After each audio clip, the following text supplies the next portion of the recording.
अध्याय 1 अंधकार और मौन।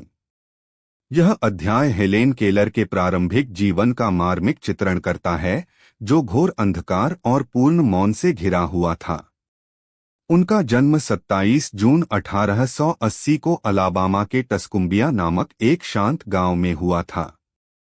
हेलेन बताती हैं कि उनके जन्म के पहले 19 महीने उनके जीवन के सबसे सुखद और यादगार पल थे, हालांकि उनकी कोई सचेत स्मृति नहीं है।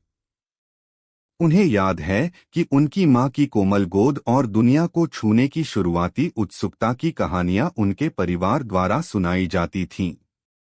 लेकिन एक भयानक मोड़ तब आया जब 19 महीने की छोटी उम्र में हेलेन एक अज्ञात बीमारी से ग्रस्त हो गईं। डॉक्टरों ने अनुमान लगाया कि यह मस्तिष्क ज्वर या स्कारलेट ज्वर हो सकता है। कुछ दिनों तक उनकी हालत गंभीर बनी रही और उनके परिवार को उम्मीद नहीं थी कि वह बच पाएंगी। जब बुखार उतरा तो उनके परिवार ने राहत की सांस ली, लेकिन उन्हें जल्द ही एक भयानक सच्चाई का सामना करना पड़ा। हेलेन अंधी और बहरी हो चुकी थीं। हेलेन इस अचानक आए अंधेरे और चुप्पी को समझने में असमर्थ थीं। वह बताती हैं कि कैसे उन्होंने अपनी मां और परिवार के अन्य सदस्यों को छूकर और महसूस करके संवाद करने की कोशिश की। वह हर चीज को उत्सुकता से छूती थीं, मानो स्पर्श के माध्यम से दुनिया के रहस्यों को जानने की कोशिश कर रही हों। हालांकि शब्दों की अनुपस्थिति ने उनके लिए एक गहरी निराशा और अलगाव पैदा कर दिया था। जैसे जैसे हेलेन बड़ी होती गई, उनकी निराशा और बढ़ती गई। वह अपनी जरूरतों और भावनाओं को व्यक्त करने में असमर्थ थीं, जिसके कारण अक्सर हताशा के दौरे पड़ते थे। वह लात मारती, चिल्लाती और उन लोगों पर चीजें फेंकती थीं जो उनकी मदद करने की कोशिश करते थे। हेलेन जानती थीं कि कुछ गलत है, कि दूसरे लोग आपस में संवाद कर सकते हैं जबकि वह ऐसा करने में असमर्थ हैं। यह एहसास उन्हें भीतर ही भीतर कचोटता रहता था। इस अध्याय में हेलेन अपनी शुरुआती दुनिया का वर्णन करती हैं, उनकी प्यारी मां, उनके मिलनसार पिता और पर्सी नामक एक छोटा भाई। वह ब्लैक बेल्ट नामक एक पुरानी कुत्ते की भी याद करती हैं, जो उनकी बचपन की साथी थी। ये यादें उनके जीवन में मौजूद स्नेह और जुड़ाव को दर्शाती हैं, भले ही वह संवाद करने में असमर्थ थीं। हेलेन अपनी भावनाओं को व्यक्त करने के लिए कुछ सरल हाव भावों का उपयोग करती थीं। उदाहरण के लिए, वह अपनी मां को यह बताने के लिए कि वह उन्हें याद कर रही है, उनके गाल को सहलाती थीं। वह अपनी जरूरतों को इंगित करके या किसी को उस वस्तु तक खींचकर बताती थीं जिसे वह चाहती थीं। हालांकि ये सरल तरीके उनकी जटिल भावनाओं और विचारों को व्यक्त करने के लिए पर्याप्त नहीं थे। अध्याय के अंत तक हेलेन एक जिद्दी और अनियंत्रित बच्ची बन चुकी थीं। उनकी अक्षमता ने उन्हें और उनके परिवार को बहुत पीड़ा दी थी। वह लिखती हैं कि वह उस समय एक बिना मस्तूल और बिना कंपास के एक जहाज की तरह महसूस करती थीं, जो एक घने कोहरे में खो गया हो। यह पहला अध्याय हेलेन केलर के जीवन की चुनौतियों और शुरुआती संघर्षों को उजागर करता है। यह हमें उस अंधेरी और मौन दुनिया की एक झलक देता है जिसमें वह फंसी हुई थीं, और उस निराशा को महसूस कराता है जिसने उनके बचपन को घेरा हुआ था। यह अध्याय हमें यह भी दिखाता है कि उनके परिवार ने उन्हें प्यार और समर्थन दिया, भले ही वे उनकी मदद करने के तरीके से अनजान। अध्याय 2 आशा की किरण।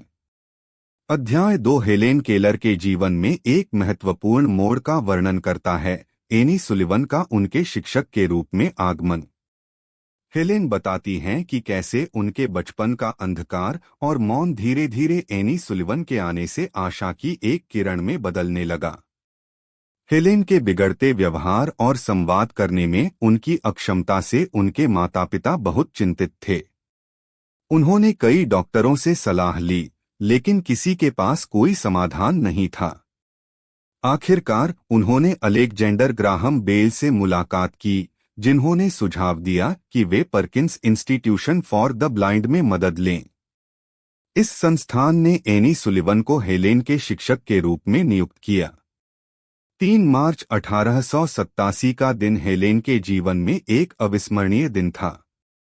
इसी दिन एनी सुलिवन टस्कुम्बिया स्थित उनके घर पहुंची। हेलेन अपनी शिक्षक के आगमन को एक महत्वपूर्ण घटना के रूप में याद करती हैं, जिसने उनके जीवन को हमेशा के लिए बदल दिया।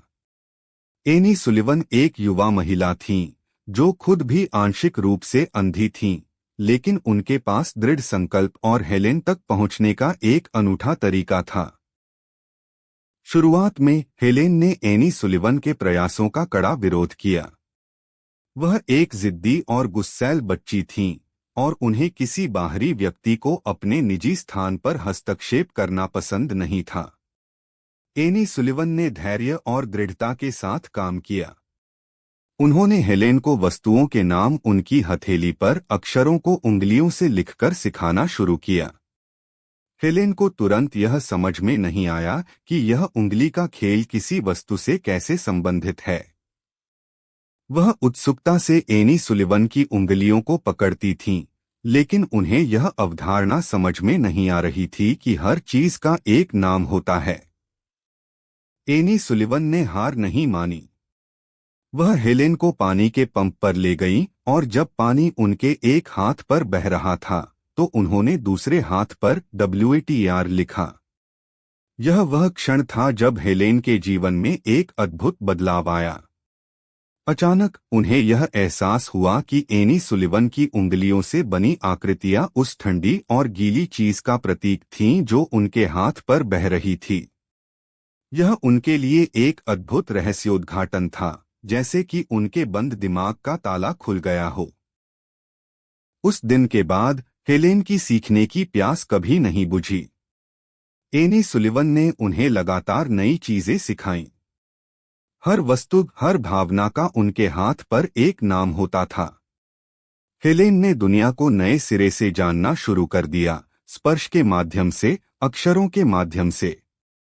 एनी सुलिवन न केवल उनकी शिक्षक थीं, बल्कि उनकी मित्र, मार्गदर्शक और मुक्तिदाता भी थीं।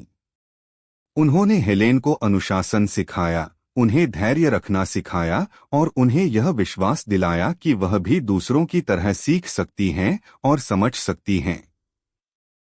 अध्याय के अंत में हेलेन अपनी कृतज्ञता व्यक्त करती हैं और बताती हैं कि एनी सुलिवन के आगमन ने उनके जीवन को कैसे एक नई दिशा दी।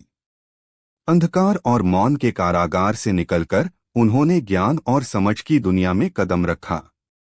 यह अध्याय आशा और दृढ़ संकल्प की शक्ति का एक प्रेरणादायक उदाहरण है, जो एक समर्पित शिक्षक और एक जिज्ञासु छात्र के अटूट बंधन को दर्शाता है। अध्याय 3 जागृति।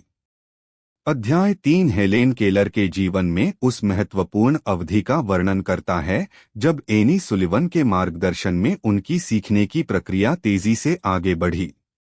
एनी सुलिवन ने हेलेन के साथ लगातार काम किया, उन्हें न केवल वस्तुओं के नाम सिखाए बल्कि भाषा की संरचना और अवधारणाओं को भी समझाया। हेलेन बताती हैं कि कैसे एनी सुलिवन ने उन्हें संज्ञाओं के साथ साथ क्रियाओं और विशेषणों को भी सिखाना शुरू किया। उन्होंने बैठना, खड़ा होना, दौड़ना, खुश और बड़ा जैसे शब्दों को उनकी हथेली पर लिखकर समझाया। एनी सुलिवन हमेशा धैर्यवान और दृढ़ थीं और उन्होंने हेलेन को तब तक सिखाना जारी रखा जब तक कि उन्हें अवधारणा स्पष्ट रूप से समझ में नहीं आ गई। एक महत्वपूर्ण घटना तब घटी जब एनी सुलिवन ने हेलेन को कप और पानी के बीच का अंतर समझाया। पहले हेलेन इन दोनों शब्दों को एक ही मानती थीं।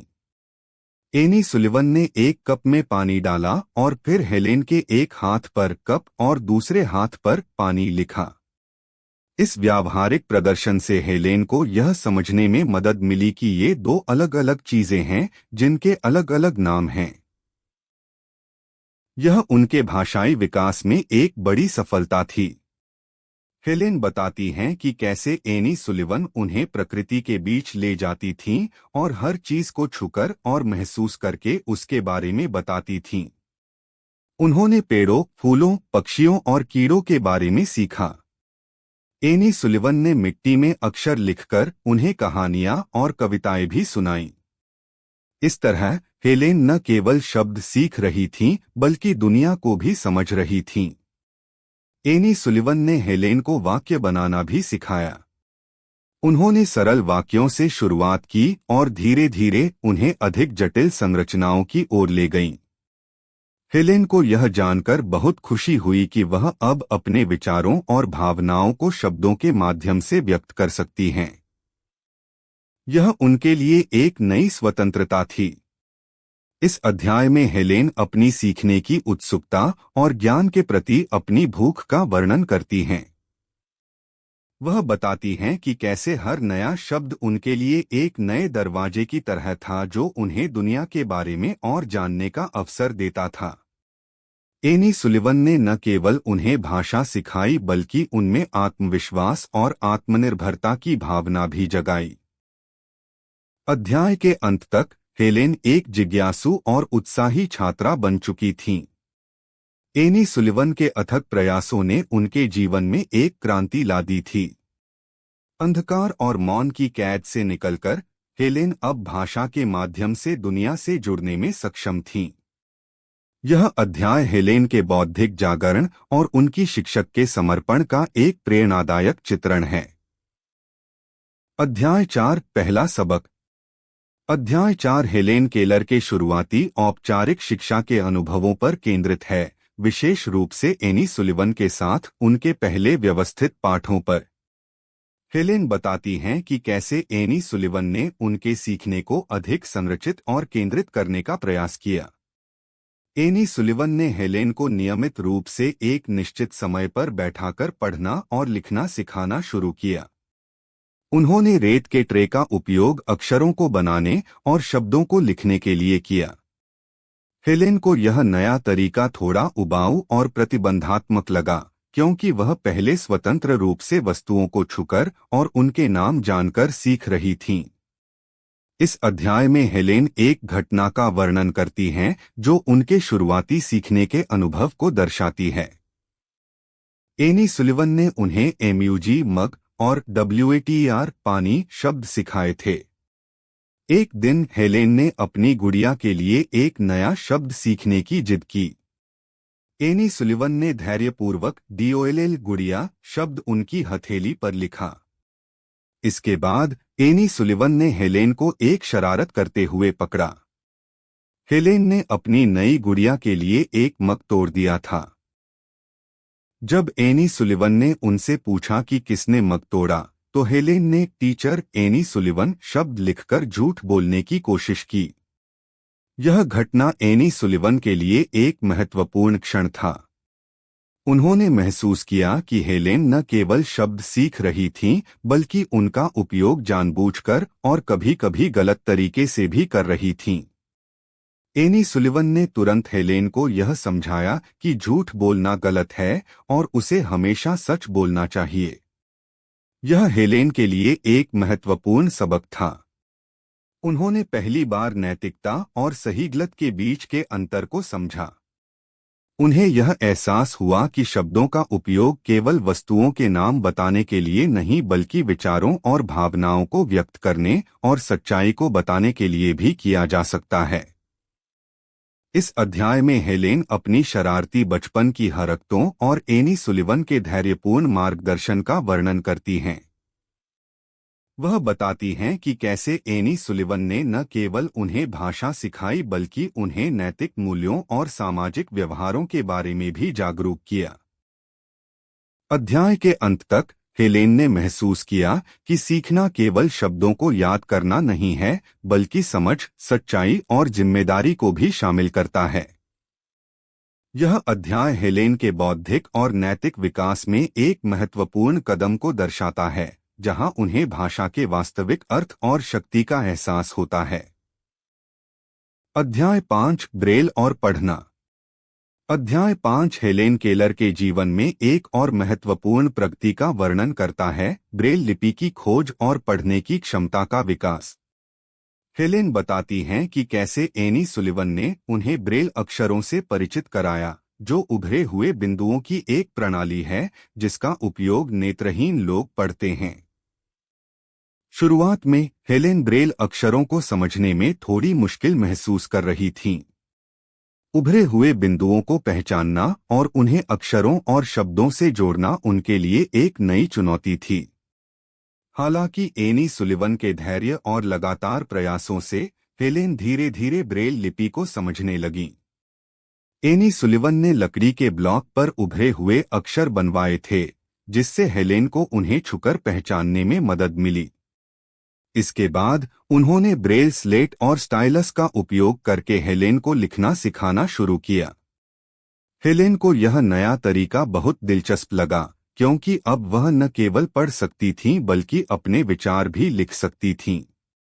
पढ़ना हेलेन के लिए ज्ञान की एक नई दुनिया खोल गया।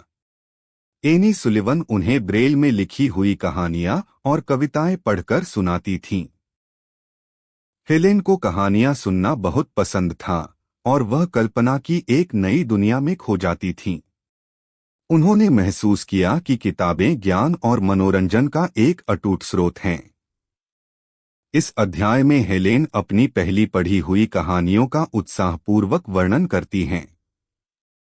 उन्हें द फ्रॉस्ट किंग नामक एक कहानी विशेष रूप से पसंद आई, जिसने उनकी कल्पना को बहुत प्रभावित किया।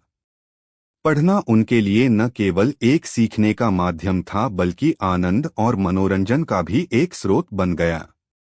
हेलेन बताती हैं कि कैसे ब्रेल ने उन्हें दूसरों के साथ संवाद करने का एक नया तरीका प्रदान किया।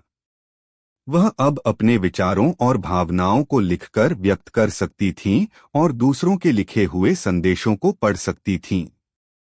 इसने उनके अलगाव की भावना को कम किया और उन्हें दुनिया से अधिक जुड़ा हुआ महसूस कराया। एनी सुलिवन ने हेलेन को विभिन्न विषयों की किताबें पढ़ने के लिए प्रोत्साहित किया। उन्होंने इतिहास, भूगोल और साहित्य की कई किताबें ब्रेल में पढ़ी। पढ़ने ने हेलेन के ज्ञान के क्षितिज का विस्तार किया और उन्हें दुनिया के बारे में अधिक जानने की प्रेरणा दी। अध्याय के अंत तक हेलेन ब्रेल पढ़ने और लिखने में कुशल हो गई थीं। ब्रेल लिपि ने उनके लिए शिक्षा और संचार के नए रास्ते खोल दिए थे। यह अध्याय हेलेन के सीखने के प्रति अटूट समर्पण और एनी सुलिवन के नवीन शिक्षण विधियों का एक प्रमाण है, जिसने हेलेन को ज्ञान की रोशनी में आगे बढ़ने में मदद की। हेलेन केलर की आत्मकथा the story of my life के अध्याय 6 के पहले भाग में एनी सुलिवान के साथ उनके शुरुआती अनुभवों का वर्णन है। हेलेन बताती हैं कि कैसे मिस सुलिवान के आने से पहले उनका जीवन अंधकारमय और अशांत था। वह अपनी भावनाओं को व्यक्त करने में असमर्थ थीं और अक्सर क्रोधित और निराश रहती थीं। मिस सुलिवान के आने के बाद हेलेन के जीवन में एक महत्वपूर्ण बदलाव आया। मिस सुलिवान ने धैर्यपूर्वक और दृढ़ता से हेलेन को स्पर्श के माध्यम से शब्दों को सिखाना शुरू किया। शुरुआत में हेलेन को यह समझना मुश्किल लगा कि मिस सुलिवान उनकी हथेली पर क्या लिख रही हैं। वह शब्दों और वस्तुओं के बीच संबंध स्थापित नहीं कर पा रही थीं। एक महत्वपूर्ण क्षण तब आया जब मिस सुलिवान ने हेलेन को पानी के पंप पर ले जाकर उनके एक हाथ पर पानी डाला और दूसरे हाथ पर पानी शब्द लिखा। अचानक हेलेन को यह एहसास हुआ कि मिस सुलिवान जिन अक्षरों को उनकी हथेली पर लिख रही हैं, वे उस वास्तविक चीज का प्रतिनिधित्व करते हैं जिसे वह महसूस कर रही हैं। यह उनके लिए एक अद्भुत और जीवन परिवर्तनकारी अनुभव था। इस खोज के बाद हेलेन की सीखने की इच्छा प्रबल हो गई। वह उत्सुकता से हर नई वस्तु का नाम जानना चाहती थीं। मिस सुलिवान ने उन्हें लगातार नए शब्द सिखाए और उनके आसपास की दुनिया से परिचित कराया।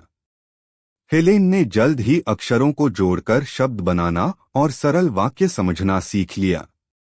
अध्याय का यह भाग हेलेन और मिस सुलिवान के बीच के अटूट बंधन और मिस सुलिवान की असाधारण शिक्षण क्षमता को दर्शाता है। यह हेलेन की सीखने की तीव्र इच्छा और भाषा की शक्ति को समझने के उनके शुरुआती संघर्षों और अंततः सफलता को भी उजागर करता है। यह अवधि हेलेन के जीवन में ज्ञान और समझ के एक नए युग की शुरुआत का प्रतीक थी, जिसने उन्हें दुनिया से जुड़ने और अपनी कहानी बताने का मार्ग प्रशस्त किया। क्या आप इस अध्याय के किसी विशेष पहलू के बारे में और जानना चाहेंगे? 7वें अध्याय में हेलेन केलर अपनी शिक्षिका एनी सुलिवान के साथ अपने शुरुआती अनुभवों का विस्तार से वर्णन करती हैं, खासकर भाषा सीखने की उनकी यात्रा पर ध्यान केंद्रित करती हैं। वह उस महत्वपूर्ण क्षण को याद करती हैं जब एनी ने उनकी हथेली पर पानी शब्द की वर्तनी लिखी थी और कैसे उस क्रिया ने अचानक उनके लिए दुनिया के रहस्यों को खोल दिया। हेलेन बताती हैं कि उस अनुभव से पहले वह शब्दों को केवल अस्पष्ट ध्वनियों के रूप में जानती थीं, लेकिन अब उन्हें एहसास हुआ कि प्रत्येक वस्तु का एक नाम होता है। इस खोज ने हेलेन के भीतर सीखने की एक तीव्र इच्छा जगा दी।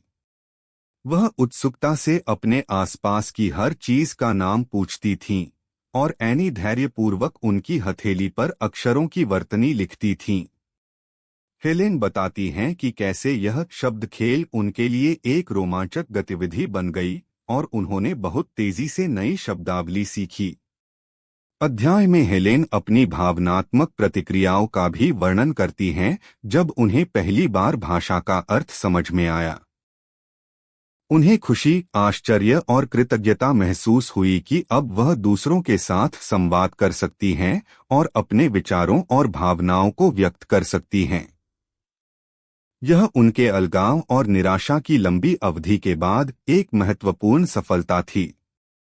हेलेन एनी सुलिवान की शिक्षण पद्धति की प्रशंसा करती हैं, जो चीजों को छूकर और अनुभव करके सीखने पर जोर देती थीं। एनी उन्हें बगीचे, कुएं और अन्य स्थानों पर ले जाती थीं, जहां वे वास्तविक वस्तुओं के नामों को सीखती थीं। हेलेन बताती हैं कि कैसे एनी ने उन्हें व्याकरण और वाक्य रचना की बुनियादी बातें भी सिखाईं, जिससे उनकी भाषा की समझ धीरे धीरे विकसित हुई। यह अध्याय हेलेन के जीवन में एक महत्वपूर्ण परिवर्तन को दर्शाता है, जहां भाषा की खोज ने उनके लिए ज्ञान और संवाद के द्वार खोल दिए। यह एनी सुलिवान की असाधारण शिक्षण क्षमताओं और हेलेन की सीखने की अटूट इच्छा शक्ति का प्रमाण है। यह अध्याय हमें भाषा के महत्व और एक बच्चे के विकास में इसकी परिवर्तनकारी शक्ति को समझने में मदद करता है, खासकर जब वह बच्चा शारीरिक चुनौतियों का सामना कर रहा हो। हेलेन की कहानी हमें प्रेरित करती है कि समर्पण, धैर्य और प्रेम के माध्यम से किसी भी बाधा को पार किया जा सकता है। 8वें अध्याय में हेलेन केलर भाषा सीखने की अपनी प्रगति और अपने आसपास की दुनिया को समझने की बढ़ती उत्सुकता का वर्णन करती हैं। वह बताती हैं कि कैसे शब्दों को समझने के बाद उनकी जिज्ञासा हर चीज के बारे में सवाल पूछने के लिए प्रेरित करती थी।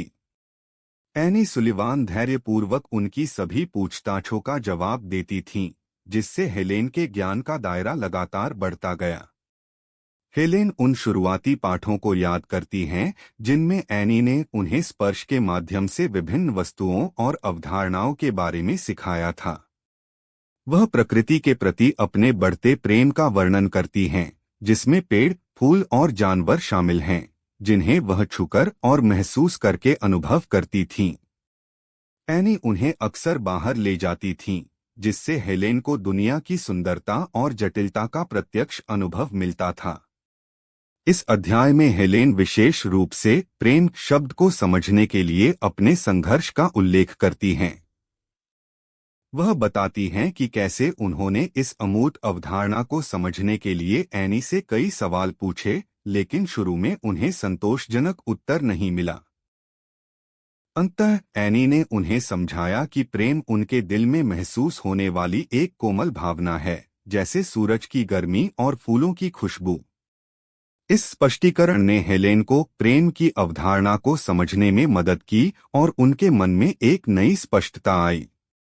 हेलेन अपनी शरारतों और जिज्ञासापूर्ण स्वभाव के बारे में भी बताती हैं। वह याद करती हैं कि कैसे उन्होंने एक बार अपनी गुड़िया के कपड़े उतार दिए थे ताकि यह जान सकें कि उसके अंदर क्या है, और कैसे उन्होंने एनी के साथ शरारत करने की कोशिश की थी। ये घटनाएं उनके जीवंत और जिज्ञासु व्यक्तित्व को दर्शाती हैं, जो उनकी शारीरिक सीमाओं के बावजूद कभी कम नहीं हुआ। यह अध्याय हेलेन के बौद्धिक और भावनात्मक विकास पर प्रकाश डालता है। भाषा के माध्यम से वह न केवल वस्तुओं के नाम सीख रही थीं, बल्कि अमूर्त विचारों और भावनाओं को भी समझने लगी थीं। एनी सुलिवान की समर्पित शिक्षा और हेलेन की सीखने की तीव्र इच्छा ने उन्हें ज्ञान और समझ की दिशा में तेजी से आगे बढ़ाया। यह अध्याय हमें दिखाता है कि कैसे एक सहायक और प्रेमपूर्ण वातावरण एक बच्चे के विकास में महत्वपूर्ण भूमिका निभाता है, खासकर जब वह बच्चा विशेष जरूरतों वाला हो। हेलेन की कहानी प्रेरणादायक है क्योंकि यह दिखाती है कि जिज्ञासा और सीखने की प्यास किसी भी बाधा को पार कर सकती है। 9वें अध्याय में हेलेन केलर अपनी शिक्षा में हो रही प्रगति और एनी सुलिवान के साथ उनके घनिष्ठ बंधन के बारे में बताती हैं। वह याद करती हैं कि कैसे एनी ने उन्हें न केवल भाषा सिखाई, बल्कि उन्हें दुनिया को समझने और उसमें अपना स्थान खोजने में भी मदद की। एनी का धैर्य, समर्पण और प्यार हेलेन के जीवन में एक स्थिर और मार्गदर्शक शक्ति थे। हेलेन अपनी सीखने की प्रक्रिया का वर्णन करती हैं, जिसमें वह स्पर्श, गंध और स्वाद जैसे अपनी शेष इंद्रियों का उपयोग करके दुनिया को समझने की कोशिश करती थीं। एनी हमेशा उनके साथ रहती थीं, हर नई चीज का नाम बताती थीं और उन्हें विभिन्न अनुभवों से परिचित कराती थीं। हेलेन बताती हैं कि कैसे एनी ने उन्हें किताबें पढ़ना सिखाया, जिससे उनके लिए ज्ञान का एक नया संसार खुल गया। उन्होंने कहानियां, कविताएं और इतिहास की किताबें पढ़ी, जिससे उनकी कल्पना शक्ति और समझ का विस्तार हुआ। इस अध्याय में हेलेन अपनी भावनाओं और विचारों को व्यक्त करने की बढ़ती क्षमता पर जोर देती हैं। भाषा ने उन्हें अपने आंतरिक जगत को दूसरों के साथ साझा करने का एक माध्यम प्रदान किया था, जिससे उनका अकेलापन काफी हद तक कम हो गया था। वह एनी के साथ अपनी बातचीत को याद करती हैं, जिसमें वे विभिन्न विषयों पर चर्चा करती थीं और हेलेन अपने विचार और राय व्यक्त करने में सक्षम होती थीं। हेलेन अपनी शरारतों और चंचलता का भी उल्लेख करती हैं, जो उनके जीवंत व्यक्तित्व का हिस्सा थीं। वह बताती हैं कि कैसे एनी ने उन्हें सही और गलत के बीच अंतर सिखाया और उन्हें अनुशासित रहने में मदद की। एनी न केवल उनकी शिक्षिका थीं, बल्कि उनकी दोस्त, साथी और मार्गदर्शक भी थीं। उनका रिश्ता प्यार, विश्वास और आपसी सम्मान पर आधारित था। यह अध्याय हेलेन के जीवन में एक महत्वपूर्ण चरण को दर्शाता है, जहां शिक्षा ने उन्हें सशक्त बनाया और उन्हें दुनिया से जुड़ने का अवसर दिया। एनी सुलिवान की असाधारण शिक्षण क्षमता और हेलेन की दृढ़ इच्छा शक्ति ने मिलकर उन्हें उन बाधाओं को पार करने में मदद की जो अन्यथा दुर्गम लगती थीं। यह अध्याय हमें एक शिक्षक के महत्व और एक छात्र के जीवन पर उनके गहरे प्रभाव को समझने में मदद करता है।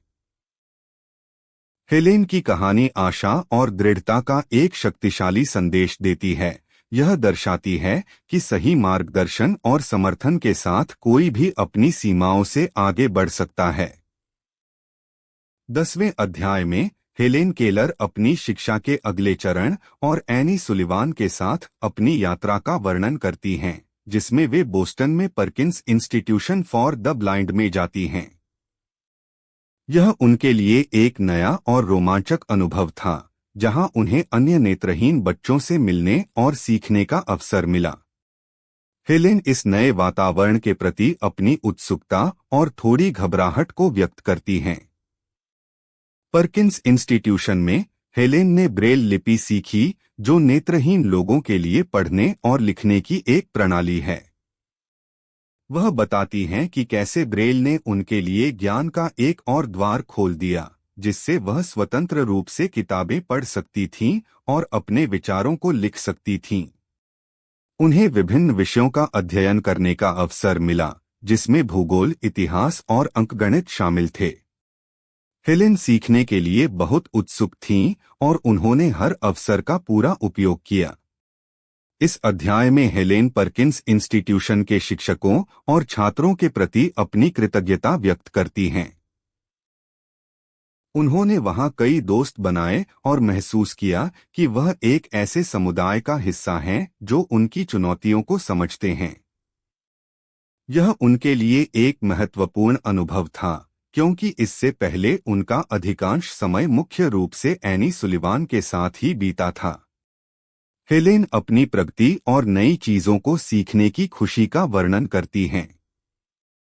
उन्हें विशेष रूप से इतिहास में रुचि थी और वह विभिन्न देशों और संस्कृतियों के बारे में जानने के लिए उत्सुक थीं। उन्होंने महसूस किया कि शिक्षा उन्हें दुनिया को समझने और उसमें अपना स्थान खोजने में मदद कर रही है। इस अध्याय में हेलेन अपनी पहली सार्वजनिक उपस्थिति का भी उल्लेख करती हैं, जब उन्होंने परकिंस इंस्टीट्यूशन के एक समारोह में भाषण दिया था। यह उनके लिए एक महत्वपूर्ण उपलब्धि थी और उन्होंने अपनी भावनाओं और अनुभवों को दूसरों के साथ साझा करने का अवसर पाया। यह अनुभव उनके आत्मविश्वास को बढ़ाने में सहायक था। यह अध्याय हेलेन के जीवन में एक महत्वपूर्ण विस्तार को दर्शाता है, जहां उन्हें एक बड़े शैक्षिक और सामाजिक वातावरण से जुड़ने का अवसर मिला।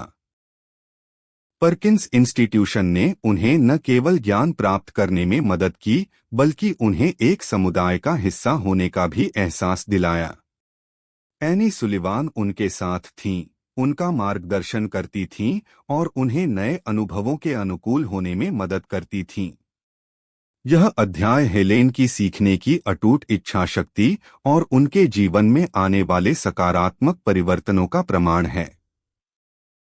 11वें अध्याय में हेलेन केलर परकिंस इंस्टीट्यूशन में अपने अनुभवों को जारी रखती हैं और अपनी शिक्षा में हो रही प्रगति का वर्णन करती हैं। वह बताती हैं कि कैसे उन्होंने ब्रेल लिपि में महारत हासिल कर ली थी और अब वे स्वतंत्र रूप से विभिन्न विषयों की किताबें पढ़ सकती थीं। उनकी ज्ञान की प्यास बढ़ती जा रही थी और वे हर नई चीज को सीखने के लिए उत्सुक थीं।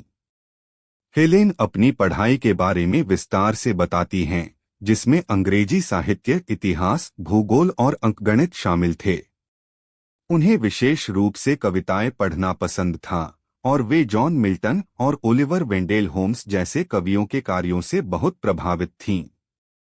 कविताएं उनकी कल्पना को उत्तेजित करती थीं और उन्हें भावनाओं और विचारों की एक नई दुनिया से परिचित कराती थीं। इस अध्याय में हेलेन अपनी मित्र मार्था लैम्बर्ट के साथ अपने घनिष्ठ संबंध का भी उल्लेख करती हैं, जो भी परकिंस इंस्टीट्यूशन में एक छात्रा थीं।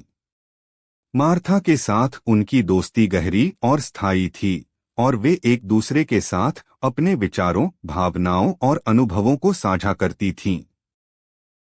मार्था का साथ हेलेन के लिए बहुत महत्वपूर्ण था, क्योंकि वह उन्हें भावनात्मक समर्थन और साहचर्य प्रदान करती थीं। हेलेन अपनी शिक्षिका एनी सुलिवान के प्रति अपनी गहरी कृतज्ञता को दोहराती हैं। एनी न केवल उनकी शिक्षक थीं, बल्कि उनकी मार्गदर्शक, मित्र और विश्वासपात्र भी थीं। एनी ने हमेशा हेलेन को प्रोत्साहित किया और उनकी क्षमताओं में विश्वास जताया। उनकी समर्पित शिक्षा और अटूट समर्थन के बिना हेलेन के लिए इतनी प्रगति करना संभव नहीं होता। इस अध्याय में हेलेन एक महत्वपूर्ण घटना का वर्णन करती हैं, जब उन्होंने एक कहानी लिखी थी जिसका शीर्षक द फ्रॉस्ट किंग था। बाद में उन्हें पता चला कि उनकी कहानी मिस मार्गरेट कैनबी की एक पहले प्रकाशित कहानी से मिलती जुलती थी। इस घटना से हेलेन बहुत परेशान और निराश हुई, क्योंकि उन्हें अनजाने में साहित्यिक चोरी करने का आरोप लगा था। यह अनुभव उनके लिए एक कठिन सबक था और इसने उन्हें ईमानदारी और साहित्यिक नैतिकता के महत्व को सिखाया। यह अध्याय हेलेन के बौद्धिक और भावनात्मक विकास में एक महत्वपूर्ण मोड़ को दर्शाता है। जबकि उन्होंने शिक्षा के क्षेत्र में महत्वपूर्ण प्रगति की थी और नए दोस्त बनाए थे, उन्हें एक चुनौतीपूर्ण अनुभव का भी सामना करना पड़ा जिसने उन्हें महत्वपूर्ण जीवन सबक सिखाया। एनी सुलिवान ने इस मुश्किल समय में उनका समर्थन किया और उन्हें इस घटना से उबरने में मदद की।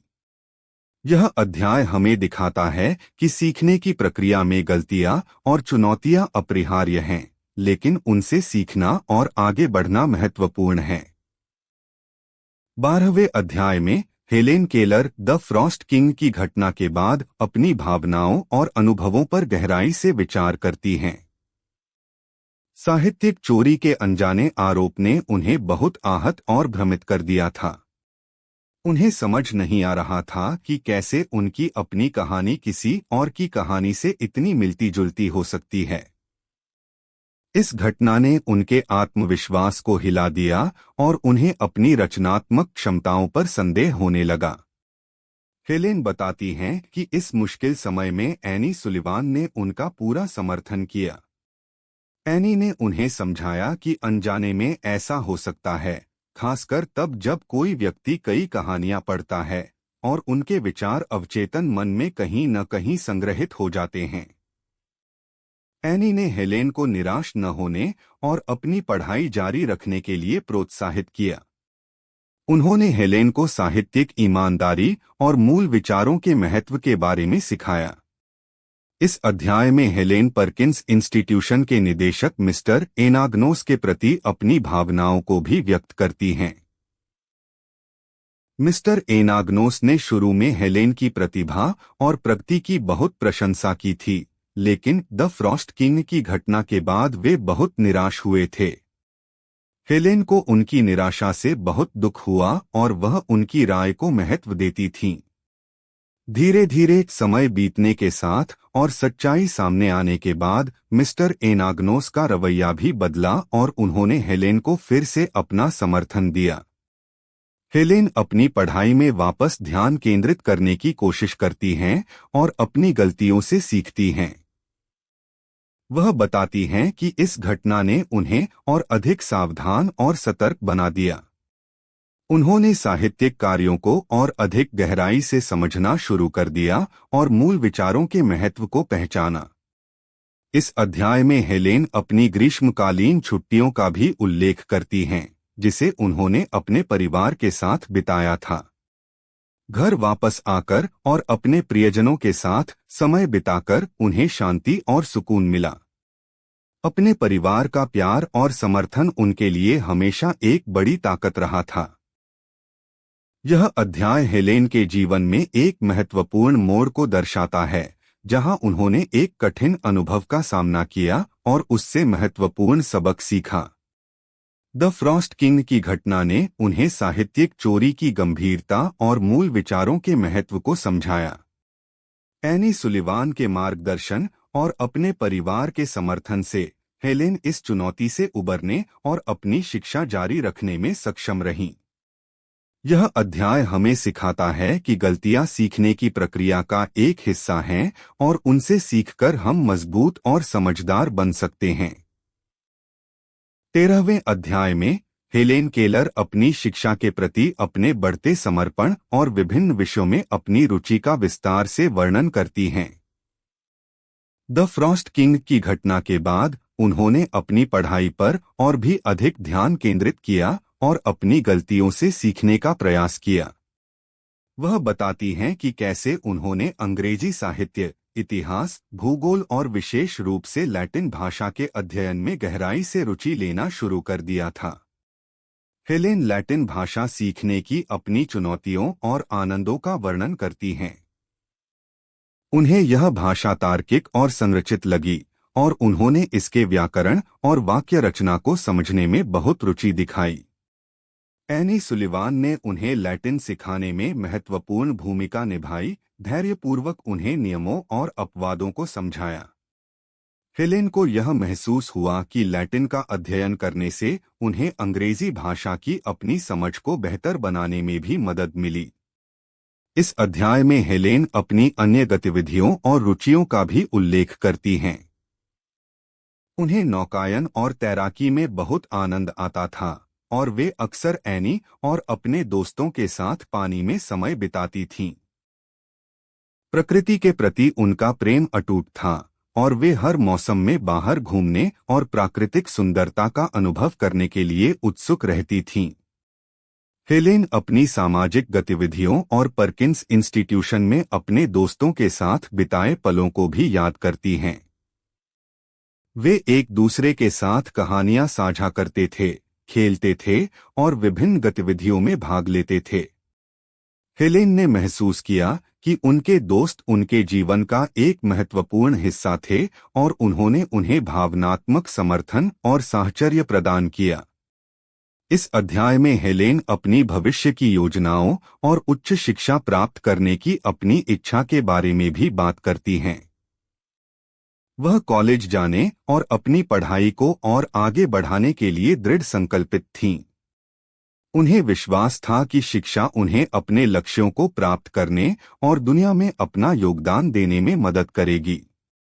यह अध्याय हेलेन के बौद्धिक विकास और व्यक्तिगत विकास में एक महत्वपूर्ण प्रगति को दर्शाता है। उन्होंने न केवल विभिन्न शैक्षणिक विषयों में महारत हासिल की थी, बल्कि उन्होंने अपनी रुचियों का भी विस्तार किया था और सामाजिक रूप से सक्रिय हो गई थीं। द फ्रॉस्ट किंग की घटना के बाद उन्होंने जो सबक सीखा था, उसने उन्हें और अधिक परिपक्व और आत्मविश्वासी बना दिया था। एनी सुलिवान का निरंतर मार्गदर्शन और समर्थन उनके विकास में महत्वपूर्ण भूमिका निभाता रहा। यह अध्याय हमें दिखाता है कि दृढ़ संकल्प, जिज्ञासा और सही मार्गदर्शन के साथ कोई भी अपनी सीमाओं को पार कर सकता है और अपने सपनों को साकार कर सकता है।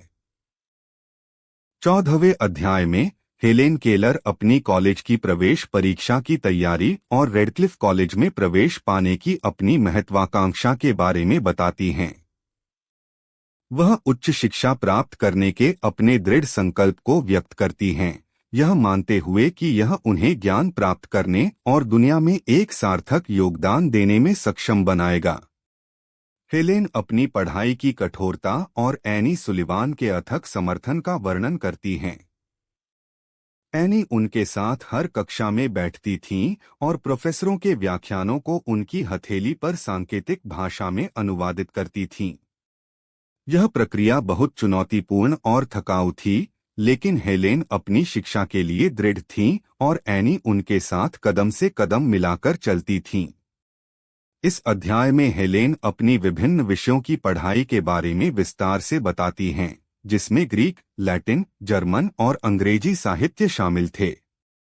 उन्हें भाषाओं के अध्ययन में विशेष रुचि थी और वे विभिन्न संस्कृतियों और विचारों से परिचित होने के लिए उत्सुक थीं।